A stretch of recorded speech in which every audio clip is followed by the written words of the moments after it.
दोस्तों, गुजरे 30 सालों से ग्लोबल इकोनॉमी का एक अनरिटन रूल था। अगर किसी भी बड़ी जापानीज कंपनी को बड़े स्केल पर मैन्युफैक्चरिंग करनी है, तो उनका आंख बंद करके एक ही डेस्टिनेशन हो जाता, China. Toyota, Honda, Sony, Panasonic सब ने चाइना को अपना सेकेंड होम बना लिया था। बट पिछले कुछ महीनों में टोक्यो और दिल्ली के बीच कुछ ऐसा हुआ है जिसने बीजिंग के बोर्डरूम्स में सबको चौंका दिया है।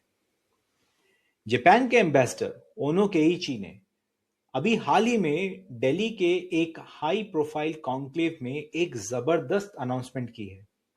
जापान ने इंडिया में अपनी प्राइवेट इन्वेस्टमेंट का टारगेट लगभग डबल करके एक मैसिव 10 ट्रिलियन येन यानी लगभग 68 बिलियन डॉलर्स कर दिया है। और इतना ही नहीं, जापान की नई prime minister Sanae Takaichi quietly अपने सबसे बड़ी और हिस्टोरिक इंडिया विजिट प्लान कर रही हैं जुलाई में। ये उनका पहला ऐसा ऑफिशियल टूर होगा जो डायरेक्ट टारगेट करता है चाइना के इकोनॉमिक डोमिनेंस को तोड़ने के लिए। अचानक ऐसा क्या बदल गया? जापान के मेगा बैंक्स ने चाइना को दी जाने वाली लेंडिंग को 40% से स्लैश क्यों कर दिया?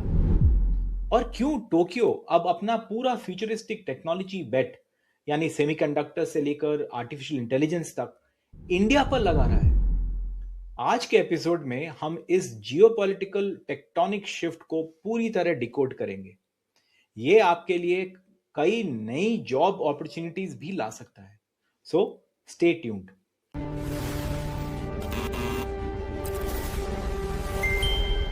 इस पूरे गेम को समझने के लिए हमें फाइनेंस का एक कोर रूल समझना होगा, जिसे मैं कहता हूं द स्काउटिंग पार्टी इफेक्ट।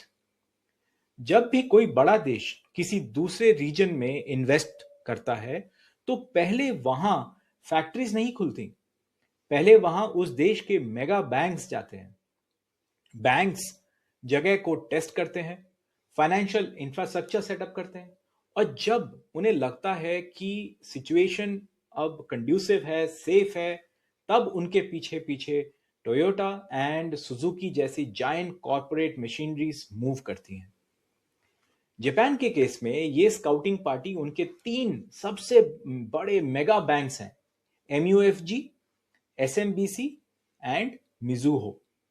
इन्होंने पिछले 3 दशकों में चाइना का इकोनॉमिक मिरेकल को हेविली फंड किया था। लेकिन अब डेटा दिखा रहा है कि पिछले 5 सालों में जापानीज रीजनल बैंक्स ने चाइना के अंदर अपने ब्रांच नेटवर्क्स को लगभग 20% से कट कर दिया है।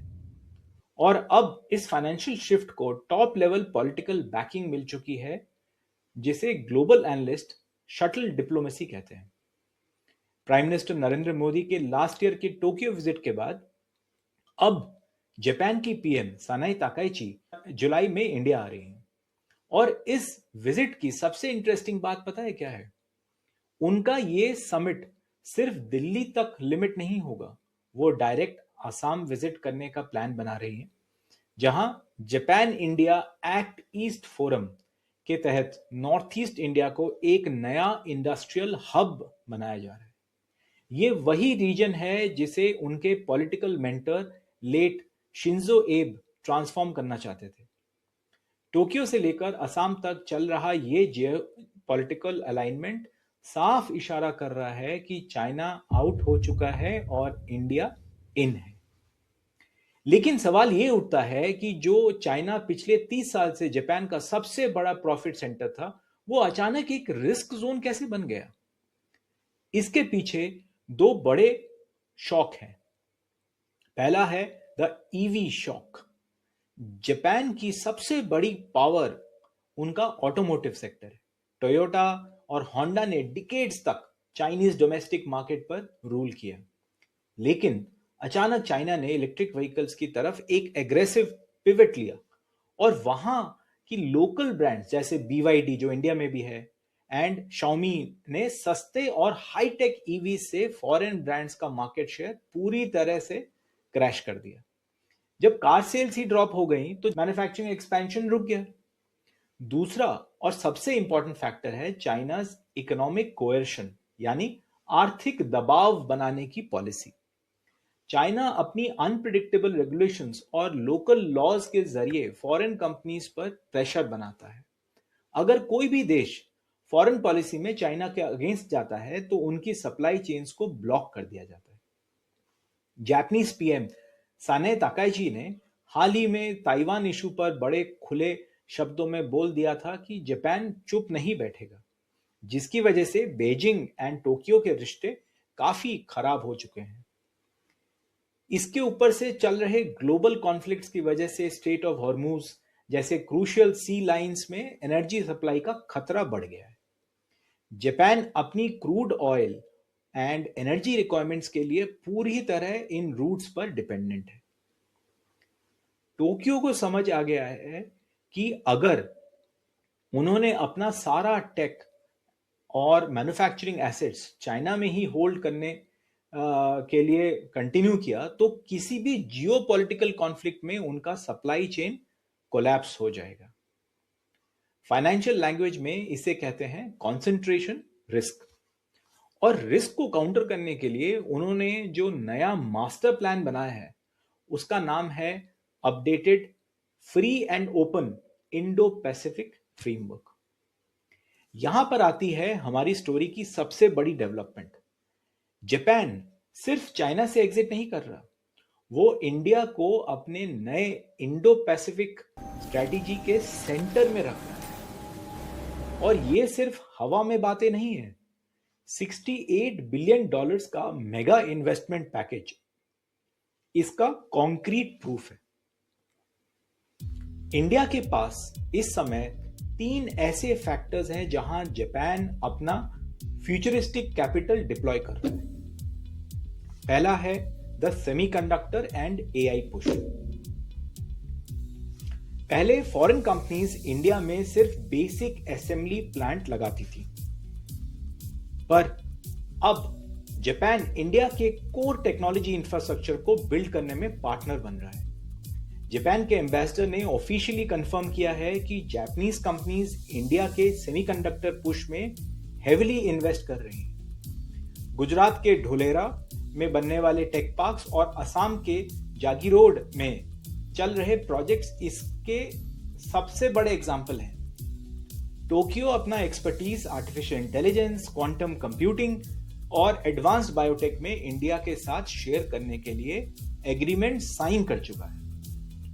दूसरा बड़ा फैक्टर है क्रिटिकल मिनरल्स और सप्लाई चेन रेजिलियंस, माने electronic components and EV batteries बनाने के लिए सबसे ज्यादा जरूरत होती है क्रिटिकल मिनरल्स की, जैसे lithium and rare earth elements.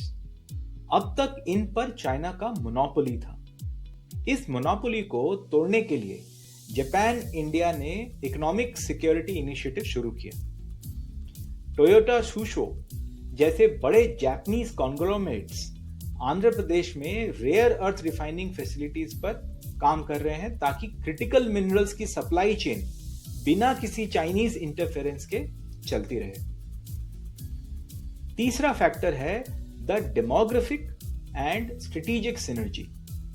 Japan एक ऐसी स्टेज पर है जहां उनकी पॉपुलेशन एज हो रही है और श्रिंक भी हो रही है।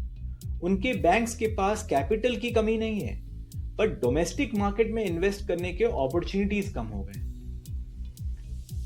अब आता है इंडिया, इसका एग्जैक्ट ऑपोजिट है। हमारे पास एक वाइब्रेंट यंग वर्कफोर्स है और एक expanding middle class consumer market है जो डिजिटल प्रोडक्ट्स और इंफ्रास्ट्रक्चर को कंज्यूम करने के लिए बिल्कुल रेडी है। अगले 5 सालों में दोनों देशों ने 5 लाख से ज्यादा लोगों के एक्सचेंज का टारगेट रखा है, जहां skilled Indian tech professionals Japan के लेबर शॉर्टेज को फिल करेंगे और एडवांस्ड सिस्टम्स सीख कर इंडिया आएंगे। तभी मैंने बोला था कि इसमें जॉब अपॉर्चुनिटीज और अदर बिजनेस अपॉर्चुनिटीज खुलेंगे सबके लिए। तो दोस्तों, पिक्चर बिल्कुल क्लियर है। जापान का चाइना से यही क्वाइट पिवट अब एक ऑफिशियल स्टेट पॉलिसी बन चुका है। 68 बिलियन डॉलर्स का funding commitment and PM Takaichi का ये अपकमिंग हिस्टोरिक समिट ये साफ करता है कि टोक्यो इंडिया को आने वाले डेकेड्स का सबसे बड़ा ग्लोबल हब मान चुका है। लेकिन हर बड़े मौके के साथ एक बड़ा चैलेंज भी आता है।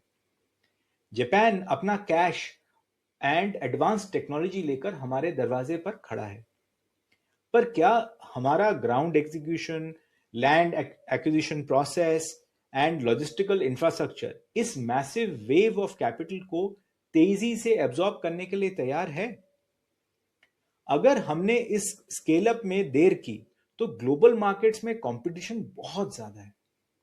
आपको क्या लगता है, क्या इंडिया का ये सेमीकंडक्टर पुश और जापान के साथ ये नया अलाइनमेंट चाइना को ग्लोबली बाईपास करने में कामयाब होगा? मुझे अपना फीडबैक नीचे कमेंट्स में जरूर बताएं। अगर इस एनालिटिकल ब्रेकडाउन से आपको कोई जेन्युइन वैल्यू मिली हो तो वीडियो को एक लाइक जरूर देना, दोस्तों के साथ शेयर करना और हमारे चैनल को सब्सक्राइब करना। आप ऐसे क्रिटिकल इकोनॉमिक अपडेट्स मिस ना करें तो सब्सक्राइब एंड बेल आइकन जरूर दबाएं। मिलते हैं अगले वीडियो में, तब तक के लिए keep learning, keep growing, take very good care of yourself. Bye bye.